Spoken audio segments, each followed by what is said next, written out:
بسم الله الرحمن الرحيم. طه موسى يحييكم قناة تعليم الشنط الجلية. طه موسى. نصيحة للأعضاء الفيس أو اليوتيوب. أنا بنزل فيديوهات تعليمية واخدها من ريال الفيسبوك، ودايما بيسألوا لي يا حاج إيه المقاسات؟ بقول لهم أنا مجرد ناقل فقط، ولكن أنا جالي فكرة، يا رب نهتم باللي أقوله.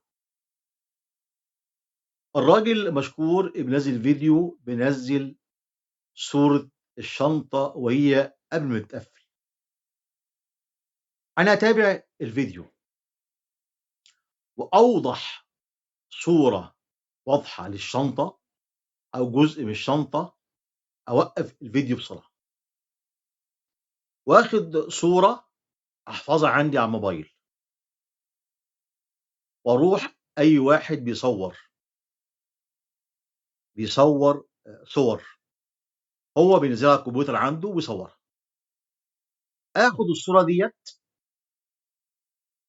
وأشتغل عليها. بس أهم حاجة يكون جزء واضح، يكون جزء واضح. أنا إن شاء الله أخدت صورة وأعمل كده.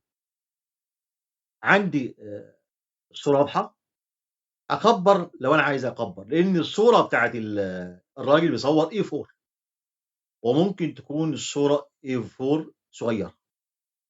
أنا آخُدها أرسمها على دوبلكس وأكبّر بنفس المساحة بنفس الشكل، أكبّر، أصغّر لحد أمّا أوصل المقاس اللي أنا عايزه، لحد أمّا أوصل المقاس اللي أنا عايزه، وبعد كده أنفّذ الشنطة. أنا إن شاء الله الفكرة دي جات في دماغي وقُلت أعرّفها لكم وأقولها لكم. أقول تاني، باتفرّج على الفيديو، هو طبعًا الراجل مشكور بيصوّر نَفْسه فيديو سريع بدون كلام.